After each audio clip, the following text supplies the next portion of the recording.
One, two, check, mic two, 1, 2, 3, 4, 5, 6, 7, 8, 9. 1, 2, 3, 4, 5, 6, 7, 8, 9. Mic check, 1, 2, 1, 2, 1, 2. Good.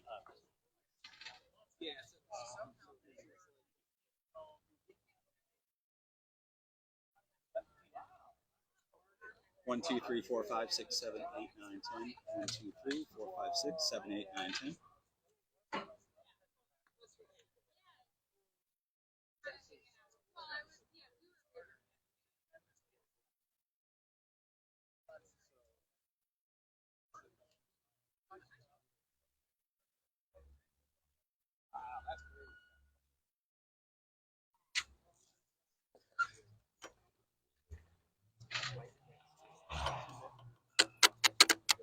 Y'all have enough microphones up here, man?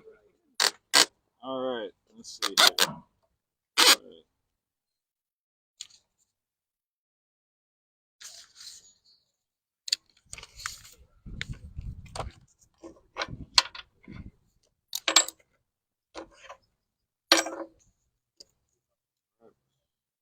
Good morning. I'm Congressman John James, representing Michigan's 10th Congressional District.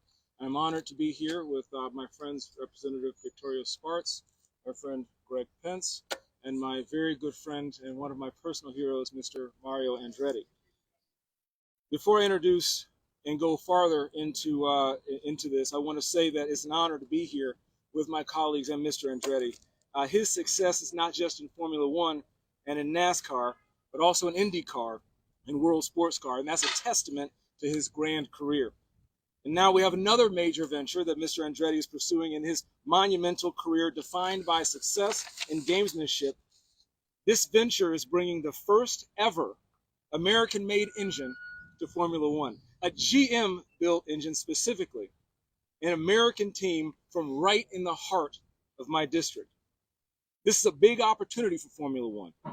But if they want access to American markets, if they want free markets, then they have to play fair. American autos should have the opportunity to compete against any other autos across the world.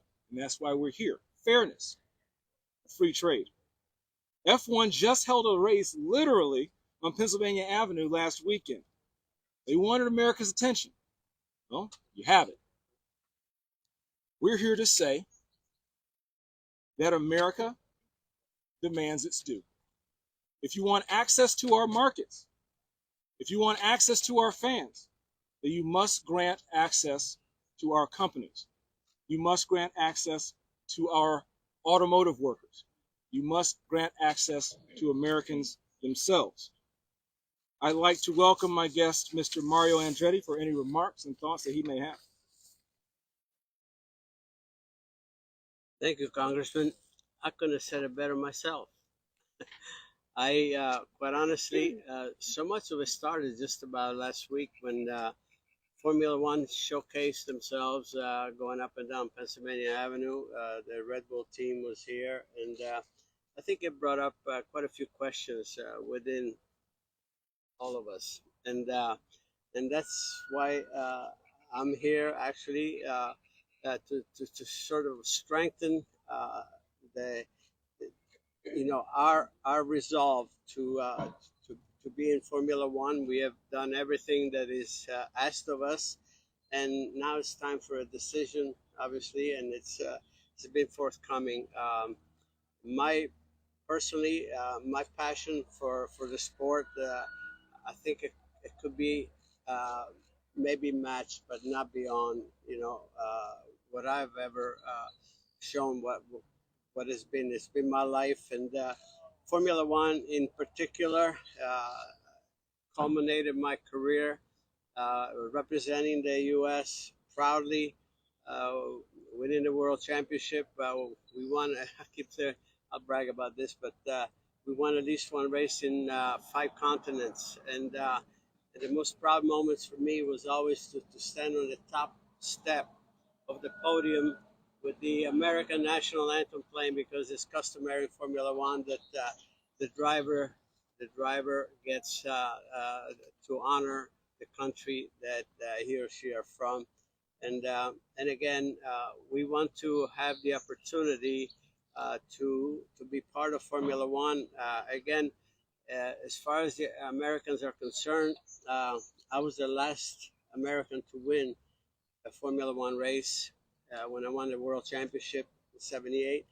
And my son Michael was the last American on podium at the Italian Grand Prix in 1993. And we want to resume that. There's quite a bit of work left there in that respect. Formula One is becoming so prominent now in these United States with 3 events, which is unprecedented. And we want to be part of it. And we've shown the ability. We have fantastic partners on our side that obviously are needed to be able for us to just culminate our dream. And again, I think we have all the tools available. All we need is the absolute green light. We've gotten the green light from the FIA World sanctioning body. It took 9 months for them to vet us through a very robust system, if you will.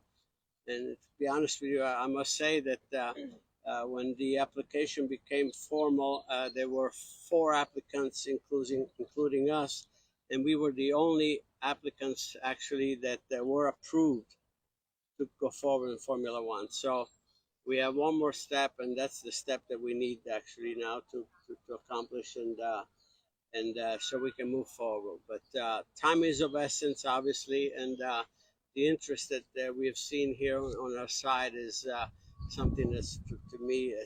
I'm so grateful, and we're all together here. We want the U.S. We want to be proud, and we are proud. We want to be able to represent the United States on a world stage in Formula One, which basically I consider Formula One the Olympics of motorsport. So help us achieve this. Thank you. Thank you, Mr. Andretti. You can see very clearly, and there's no better example than Super Mario, that America's story is an immigrant story. And right now I'm flanked by 2 leaders who were not born in this country, but are leading the way, pioneering as Americans. He won't brag on himself, but of the over 900 races that he entered into in multiple motorsports, he won 111 of them. And each of those on 5 continents around the country, they played the American national anthem. He started racing at 19, and he started racing for the American dream. And Liberty Media is kicking the can down the road to get a more juicy deal for themselves at the expense of having this icon racing on America's 250th anniversary, racing for the American dream. There's someone else who has been a leader here in Congress who is chasing the American dream. And it's my honor to introduce my friend Victoria Sparks from Indiana. Thank you very much. Thank you. Actually, I'll be brief. I actually didn't realize, it's been in 1978. I was born in 1978. It's about time for us to win again. And I truly believe the rest of the world wants so much of American attention and our money too. And they have lots of problems. So I think, a lot of Americans will pay way more attention when if our team participate on the world stage in these races. And I think it is an interest of the rest of the world and Europeans actually have American team participating. When I grew up in Europe and Ukraine, I actually watched Formula One a lot. And when I came to the United States, Indiana is a racing capital, and, but Formula One it wasn't as much interested because most Americans, want to see American cars. They want to make sure. And I think we have so much ingenuity. We have so much innovation. And they want our innovation for everything else, including weapons. So I think they need to make sure that, they see our ingenuities in cars. I think that would be in their interest. They should be actually begging and asking us to participate, not to try to make it even more difficult, because we do have a lot of innovation and ingenuity. And I appreciate my colleagues and I wanted to do it. And I actually appreciate, Mr. Andretti actually wanted to do that. This is a pain in the neck to deal with all of this bureaucracies, and it's a lot of work and a lot of money. So I think for him to doing that, we're doing them a favor. And it's unfortunate that, it's good old boys club of Europeans and all of them doesn't want more competition. But competition makes all of us stronger. And America presence around the world make the rest of the world stronger. So I hope you'll send the right message from American media and maybe some of you non-American media to your countries and say, you know what? We do want Americans to be there. We want Americans to know what's happening around the world and pay attention. So I hope that will kind of turn the tide. And it's very disappointing for me and honestly just offensive that we actually have some of these people not wanting to work with American companies. And, we compete well. I guess they're afraid of competition. That's the only way I can explain. They must be afraid of American ingenuity. So I don't see any other explanations, but they shouldn't be, because all of the competition makes all of us stronger and better. And that's what innovation brings to a lot of industry, and including racing. A lot of things that happening in that industry brought a lot of innovation to our country. So thank you so much. Thank you for having us. And thank you for my great colleague from the great state of Michigan to actually leading the charge on that. And I'm very proud that we have in my district presence of such a great leaders like Mr. Andretti. So thank you so much for having me.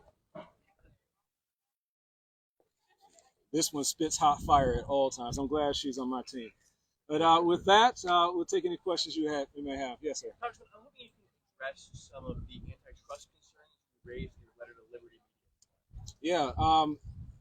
Look, I'll let you figure out if this is cartel type behavior. I'll let you figure out if this anti-competition, monopolistic type behavior. But from where I'm standing, when you have a company, Liberty Media, that also owns 30% of Live Nation, that literally this week is under investigation by DOJ for anti-competition and monopolistic type behaviors. And when we get reports of people who will look you right in the face and say, look, we're too big to be held accountable. You have to know how to talk to us. Well, that doesn't work over here. That doesn't work where the big guy gets to put his thumb down on the little guy. Look, I believe in limited government, but I also believe that our role is the general welfare, protect American consumers, to ensure